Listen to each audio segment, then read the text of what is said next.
Bismillahirrahmanirrahim. Assalamualaikum warahmatullahi wabarakatuh. Sahabat Muslim, setan tidak pernah lelah untuk menjerumuskan manusia agar menjadi pengikutnya kelak di neraka.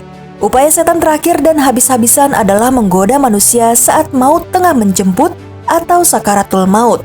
Saat-saat ini merupakan saat-saat yang berat dan genting, karena di saat itulah detik-detik yang paling menentukan nasib manusia di akhirat. Oleh karenanya setan tidak akan menyia-nyiakan kesempatan terakhir tersebut. Sejumlah ulama mengatakan dalam kondisi sakaratul maut rawan terhadap godaan setan. Itu sebabnya Nabi Muhammad SAW dalam kehidupannya selalu memohon kepada Allah Subhanahu wa Ta'ala agar tidak dikuasai setan saat kematian. Lantas, bagaimanakah kisah setan yang membujuk rayu manusia saat sakaratul maut? Berikut ini kisahnya. Simak terus video ini, namun sebelum lanjut ke videonya silahkan tekan tombol subscribe dan tombol lonceng di bawah ini sebagai bentuk dukungan kalian agar channel ini tetap terus menyebarkan informasi seputar Islam. Dan terima kasih untuk yang sudah subscribe.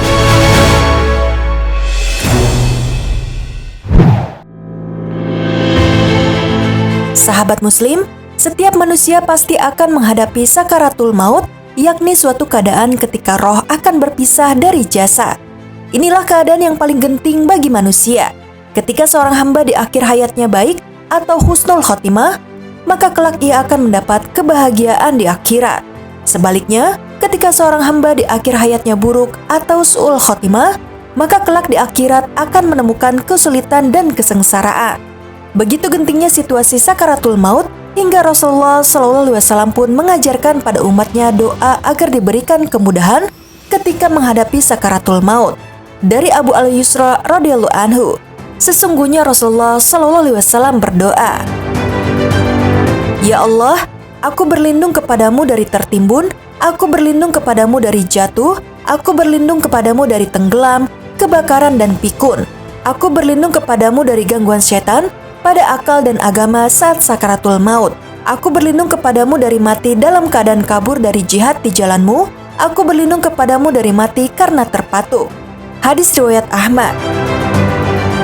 Al-Khattabi saat menafsirkan hadis tersebut mengatakan, permohonan perlindungan oleh Nabi SAW dari gangguan setan saat sakaratul maut adalah memohon agar tidak dikuasai setan saat dia meninggalkan dunia, agar setan tidak dapat menyesatkannya, menghalanginya dari taubat, menghalanginya dari upayanya memperbaiki kondisinya dan keluar dari kegelapan yang ada di hadapannya, atau membuatnya berputus asa dari rahmat Allah Subhanahu wa Ta'ala, atau membenci kematian dan menyesali kehidupan dunia, sehingga dia tidak ridho dengan ketetapan Allah berupa kematian dan perpindahan ke kampung akhirat, sehingga dirinya mendapatkan akhir yang buruk, berjumpa kepada Allah dalam keadaan marah kepadanya. Godaan setan dalam kondisi tersebut sangat berat, karena saat itu seorang muslim sangat lemah dan berat. Makanya Nabi SAW berlindung darinya dalam doa-doanya setiap sholat. Dari Abu Hurairah radhiyallahu anhu, beliau berkata, Rasulullah SAW bersabda, apabila salah seorang dari kalian membaca tasyahud, hendaklah dia berlindung kepada Allah dari keempat perkara ini, seraya membaca, Allahumma inni a'udzubika min azabi jahannam, ya Allah, aku berlindung kepadamu dari azab neraka jahannam, wa min azabil qabri, dan dari azab kubur, wa min fitnatil mahya wal mamat, dan dari fitnah kehidupan dan kematian, wa min syarri fitnatil masyihid dajjal, dan dari fitnah al-masih dajjal. Hadis riwayat Bukhari dan Muslim. Ibnu Hajar dalam kitab Fathul Bari mengatakan Ibnu Daqiq al-Id berkata, fitnah kehidupan adalah apa yang dihadapi manusia dalam kehidupannya, berupa fitnah dunia, syahwat, kebodohan, dan yang paling besar, kita berlindung kepada Allah adalah fitnah di penghujung kehidupan menjelang kematian. Adapun fitnah kematian boleh dipahami sebagai fitnah menjelang kematian, disandarkan dengan kematian karena sangat dekatnya, sehingga yang dimaksud dengan fitnah kehidupan adalah apa yang terjadi sebelumnya. Dapat juga yang dimaksud adalah fitnah kubur. Fitnah setan kepada seorang muslim saat sakaratul maut adalah dengan menimbulkan keraguan sebagaimana mereka lakukan saat seseorang hidup. Setan kadang berwujud dalam rupa orang yang paling dicintai oleh orang yang sedang sekarat. Sebagian ulama menyebutkan dalam kitab-kitab mereka. Al-Qurtubi berkata dalam At-Tazkirah fi Ahwal al-Mauta wa Umuril Akhirah, diriwayatkan dari Nabi SAW bahwa seorang hamba jika menghadapi sakaratul maut, maka ada dua setan yang duduk di sisinya. Yang satu di sisi kanannya dan yang satunya lagi di sisi kirinya. Yang berada di sisi kanannya memiliki ciri seperti bapaknya. Dia berkata kepadanya, "Wahai anakku, sungguh aku sangat sayang dan cinta kepadamu. Akan tetapi matilah dalam agama Nasrani. Dia adalah sebaik-baik agama." Sedangkan yang di sebelah kiri berwujud seperti ibunya. Dia berkata kepadanya, "Wahai anakku, sesungguhnya dahulu perutku menjadi tempatmu, asim menjadi minumanmu, pahaku menjadi bantalmu, akan tetapi matilah dalam agama Yahudi. Dia adalah sebaik-baik agama." Syekhul Islam Ibnu Taimiyah dalam kitab Majmu' al-Fatawa pernah ditanya tentang gangguan setan serupa. Beliau menjawab, adapun ditampilkannya agama kepada seorang hamba menjelang kematiannya, sebelum kematiannya bukanlah perkara yang umum berlaku kepada setiap orang. Tapi juga tidak dapat dinafikan tidak terjadi pada setiap orang.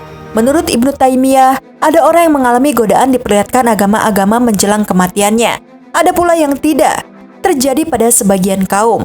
Itu semua masuk dalam kategori fitnah kehidupan dan kematian yang kita diperintahkan untuk mohon kepada Allah Subhanahu wa Ta'ala dalam sholat-sholat kami. Akan tetapi saat menjelang kematian, ujar Ibnu Taimiyah, setan lebih bersungguh-sungguh untuk menyesatkan manusia. Saat menjelang kematian adalah saat setan sangat bersungguh-sungguh untuk menyesatkan anak Adam. Karena itu adalah saat mereka sangat membutuhkan. Dan Nabi SAW bersabda dalam hadis sahih, amal ditentukan di akhiratnya. Beliau juga bersabda, sesungguhnya ada seorang hamba yang melakukan perbuatan ahli surga, hingga jarak antara dia dengannya hingga sehasta, namun telah tercatat ketentuan baginya. Lalu dia beramal dengan amal ahli neraka, maka dia masuk ke dalamnya. Dan sesungguhnya ada hamba yang melakukan amal ahli neraka, hingga jarak antara dia dengannya tinggal sehasta, namun telah berlaku ketentuan terhadapnya. Lalu dia beramal amalan ahli surga, maka dia masuk ke dalamnya. Hadis riwayat Bukhari dan Muslim.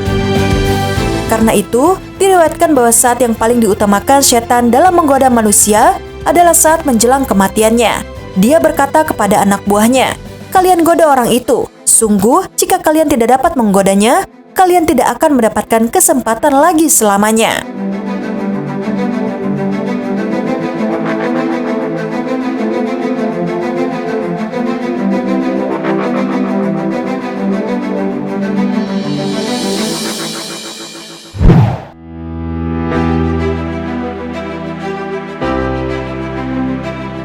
Sahabat Muslim, demikianlah kisah setan yang membujuk rayu manusia saat sakaratul maut. Sakaratul maut merupakan pertarungan berat antara seorang hamba dengan setan yang menggodanya. Bahkan, selamat dan tidaknya seorang hamba di akhirat dapat dicirikan dari kemampuannya menghadapi godaan tersebut. Semoga kita semua dilindungi dari godaan setan saat sakaratul maut. Amin ya rabbal alamin. Sekian video kali ini. Wassalamualaikum warahmatullahi wabarakatuh.